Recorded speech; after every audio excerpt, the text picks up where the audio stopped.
الحمد لله رب العالمين وصلى اللهم وسلم على نبينا محمد وصحبه أجمعين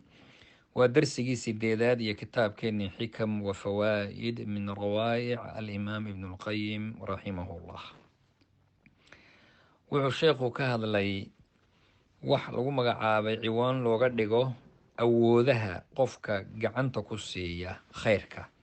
maxaa ka mid a waxaa ka mid a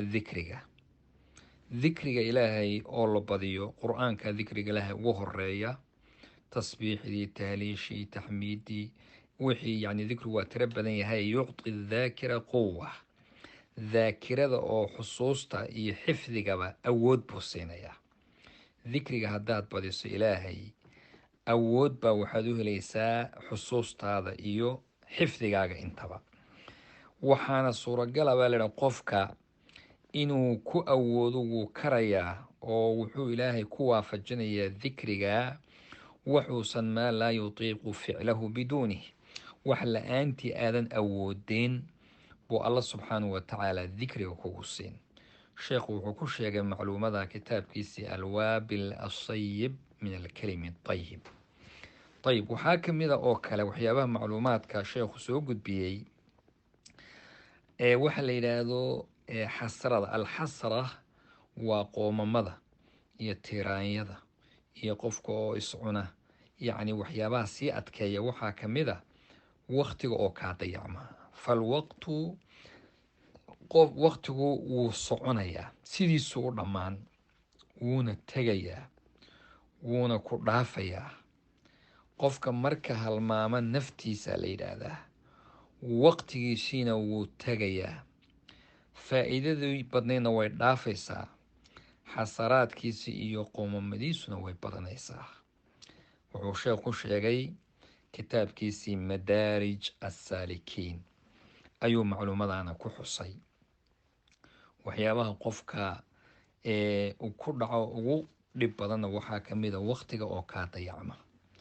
waxaa ka mid a macluumaadka sheekhu soo gudbiyey wuxuu yihi waxaad ogaataa addoonku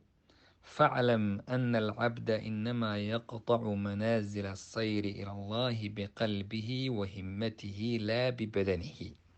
bal u fiirso qofku meel wuxuu ku gaadhaa uu arrinta wanaagsan ku haleelaa hadday tahay waxbarasho hadday tahay cibaado hadday tahay khayr wuxuu ku gaadhaa qalbigiisa iyo himadiisa hansare inuu ruuxu leeyahay laakiin badanka iyo jidhka waxba ma ah yatiiru da lqalbi laysa aljismu walbadan jismiga jirhkaaga iyo maqaarkaaga waxba ma ah waxaa lagu socdaayay waa himada qofka sare iyo qalbigiisa ayuu qofku meel ku gaadhaa ayib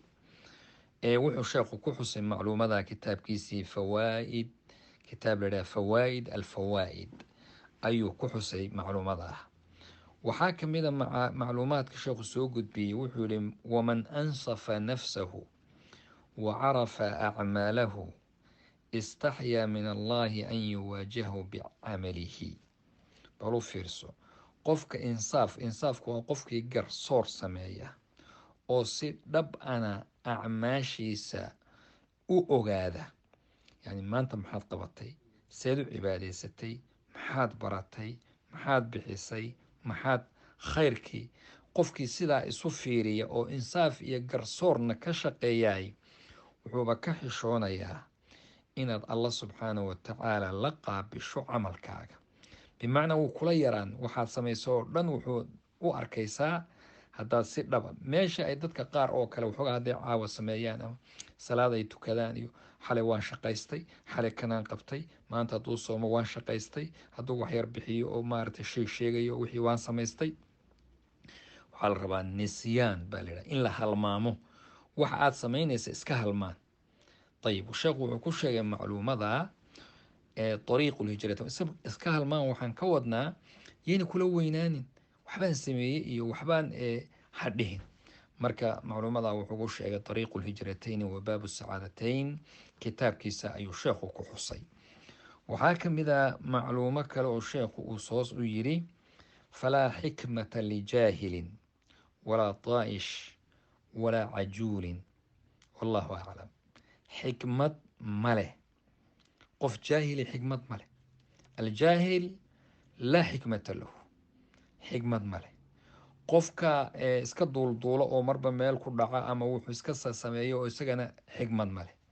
qofka degdegaana xikmad ma leh. bimacnaa waxaad ogaataa waxaasoo dhan xikmaday ku dhaafinayaan. qofkii rasuulku sal alla alay wasalam alxilmu walinaa saxaabiga uu ku tilmaamay asxaabu rasuulillaahi, niman wafdi oo rasuulka mar u yimid,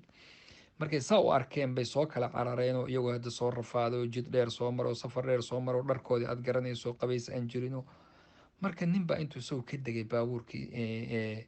ritigiisii iyo gaadiidkiisii, tartiib uu degay, issoo daahiriyey, maradii iska bixiyey, uu jidka kusoo maray, maryo kale oo u saaraa la soo baxay, ayuu u yimid rasuulka sal ly slam. rasuulku wuxuu yidhi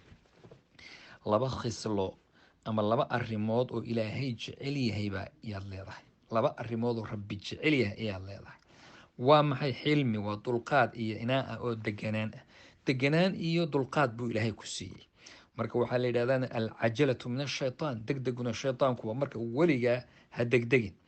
haddaad degdegto wax walba wuu ku dhaafayaa, mana lagu waafajinayo, xikmad la-aan baana kugu dhici. ilaahay subxaana wa tacaala hayna xifdiyo, rabbina subxaana wa tacaala hayna ilaaliyo. wajazaakum allahu khayr wbaaraka allah fiikum.